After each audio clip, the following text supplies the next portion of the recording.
का काम उस नोट से करवा जी लिया। सर।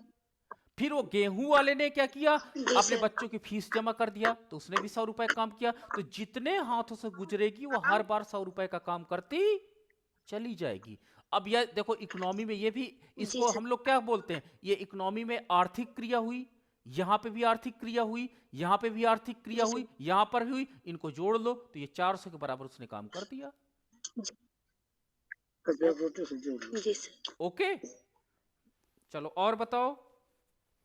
जी सर। सर यहाँ पर प्राइस ऑफ कमोडिटी का मतलब क्या होता है? हिंदी इसकी क्या होती है? वस्तु का मूल्य।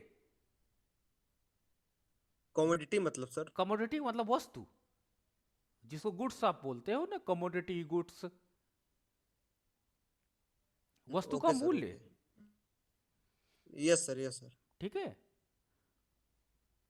चलो और बताओ। अभी कुछ आपको मैजिक नहीं लगा ना? अभी इसको डीपली सोचना रात में बैठ के। पता है, आप बिल्कुल सर। चाहो तो आप इकोनॉमी में कुछ चेंज किया बना, गांव में फाइनेंशियल लिटरेसी फैला के, लोगों को इसके मतलब इंटरनेट बैंकिंग के लाभ बता के, एटीएम मशीन ऑन करके लोगों को खर्च करने की आदत डालो। मैं बताऊं, एक धीरू भाई अंबानी का एक एग्जांपल आता है। धीरू भाई अंबानी जी का एक इंटरव्यू मैंने देखा था। उन्होंने कहा, मैं पेट्रोल पंप में काम करता था, 70-80 रुपए मिलता था, उसमें से मैं 45 रुपए की कॉफी पीता था एक बड़े रेस्टोरेंट में जाके। तो बड़ा सरप्राइज लगा कि भाई 70-80 रुपए पाने वाला व्यक्ति 45 रुपए की कॉफी क्यों पीता था। कहा, मैं जिस रेस्टोरेंट में जाता था वहां सारे बड़े बड़े बिजनेसमैन आते थे, शाम को कॉफी पीते थे, मैं उनके आइडियाज सुनता था, और उससे मेरा क्या होता, मैं पॉजिटिव होता था, सकारात्मक होता था। क्योंकि अच्छे लोगों के बीच में आप बैठोगे, जो पॉजिटिव हैं उनके लोगों के बीच में बैठोगे, तो आपके में नई ऊर्जा आएगी। आप एक काम करो, आप आईएएस के बीच में बैठना चालू कर दो, देखना आप 50% स्टूडेंट आईएएस तुरंत बन जाएंगे। ये रिजल्ट है कि दौड़ते हुए घोड़े के जी साथ अगर आप क्या करो, गधे को दौड़ा देना, घोड़ा की तरह वो दौड़ जाएगा। तो बीच एक इन्वायरमेंट होता है। तो जब फाइनेंशियल लिटरेसी आपके गांव में हो जाएगी, ठीक है, लोग पैसा खर्च करेंगे, तो किसी ना किसी की तो इनकम जनरेट होगी ना। जब इनकम जनरेट होगी तो निश्चित रूप से वो व्यक्ति भी खर्च करने के लिए आगे आएगा, और इस प्रकार पूरी इकोनॉमी में वी का मान बढ़ जाएगा, और वी का मान बढ़ने से सप्लाई ऑफ मनी बढ़ेगी, और सप्लाई ऑफ मनी बढ़ने से इकोनॉमिक ग्रोथ होने लगेगी। लेकिन हम लोग क्या गलती करते हैं, जैसे हमारे पास मुद्रा अच्छी आने लगती है हम गांव छोड़ देते हैं। एक व्यक्ति ने अच्छा कमाना चालू किया, गांव छोड़ दिया, लो परिणाम स्वरूप गांव तो अप्रभावित रहा ना उसके लाभ से। अब कौन फायदा उठाया? दिल्ली में आपने जाके अपना मकान बनवा लिया। तो मुद्रा की पूर्ति से जो इकोनॉमी को डेवलपमेंट होने के लाभ मिले, वो बड़े शहरों को मिलने लगे। आपने देखा होगा, जो व्यक्ति मुद्रा का लाभ जिसको मिलने लगा होगा, वो तुरंत गांव छोड़ देता है। तो इसको कहते हैं लीकेज ऑफ द मनी। जो आपके पास मनी से होने वाले लाभ के लीकेज हैं, अगर ये पूंजीपति अपने आपके गांव को ना छोड़े, जो आपके गांव में आईएएस बनते हैं वो गांव को ना छोड़े, तो देखिएगा हर बच्चा आईएएस बनने लगेगा। चार जब उसके साथ बैठेगा, बोलेगा, बात करेगा, तो उसको पता चलेगा ना। लेकिन वो आईएएस क्या होते हैं, गांव छोड़ देते हैं। वो डी आप क्या कहते हैं, डॉक्टर साहब गांव छोड़ देते हैं। वो शिक्षक गांव छोड़ देता है। तो उसका इंपैक्ट कैसे पड़ेगा गांव पे, इस बात को वहां पे लाया गया। और बताओ, किसी को अभी समझ में आया कि सर नहीं?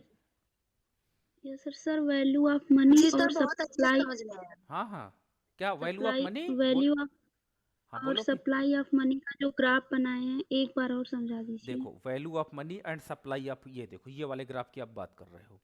देखो, जब मेरे पास मुद्रा कम थी, अभी पता है जैसे आपके पास है, आपके पास पर्स में, मैं बताता हूँ स्टूडेंट लाइफ, मुश्किल से आपके पास 1000 या 2000 रुपए से ज़्यादा नहीं होगा, मैं आपको बताऊं, और अकाउंट में भी 10,000 के आसपास होगा। लेकिन अब आपके पास मुद्रा के मूल्य P1 है। अगर आपके पास 2 रुपए भी कटता होगा अकाउंट से, तुरंत आपको धक धक होने लगता होगा, अरे मेरा 2 रुपए क्यों खर्चा हो गया, या बैंक वाले अगर 10 रुपए काट लेते हैं एक्स्ट्रा, तो आप तुरंत कंप्लेन करने पहुंच जाओगे। लेकिन जैसे आपके अकाउंट में लाख, 2 लाख, 4 लाख, 10 लाख, 50 लाख हो जाएगा, 10-20 रुपए कट भी जाएगा, तो आप फर्क नहीं पड़ेगा, क्योंकि अब आपके लिए वैल्यू ऑफ मनी कम हो गई है। अभी आपसे 10 रुपए कोई ज्यादा मार्केट में ले लेगा, आप उससे लड़ाई झगड़ा करने लगोगे, क्यों? क्योंकि मेरे लिए वैल्यू ऑफ मनी ज्यादा है। लेकिन कल को जब मैं 2, 4, 10 लाख रुपए पाने लगूंगा, तो हो सकता है टिप से दे दूं 5 रुपए रख लो, अच्छा, तब वैल्यू ऑफ मनी आपके लिए क्या हो जाएगी, कम हो जाएगी। तो जैसे जैसे मुद्रा की पूर्ति बढ़ती चली जाती है, वैल्यू ऑफ मनी कम होती चली जाती है। ये रिलेशनशिप मैंने यहां पे बताया है। I see the fear in your eyes. The sea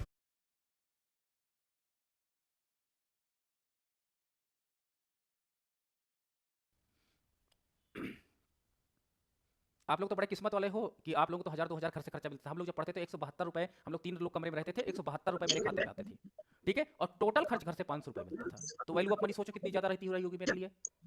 500 रुपए में हम लोगों को मिलता था इलाहाबाद में खर्च उठाने के लिए। 500 रुपए में खाना देखना है और आपका कमरा का किराया भी देखना है। तो 1 रुपए भी अगर मिसिंग होता था तो टेंशन हो जाती थी कि 1 रुपए कहाँ गया।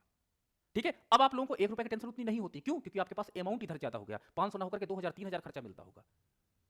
तो अब आपके पास 10 या 20 रुपए का जब होता है इल्यूजन, तब आपको टेंशन होती होगी ना। तो इसलिए कहते हैं वैल्यू ऑफ मनी डिक्लाइन कर गई, क्योंकि आपका एम का मान बढ़ गया है। और एम का मान अगर 10,000 बढ़ जाएगा, 20,000 बढ़ जाएगा, तो 10-20 का भी टेंशन आपका खत्म हो जाएगा।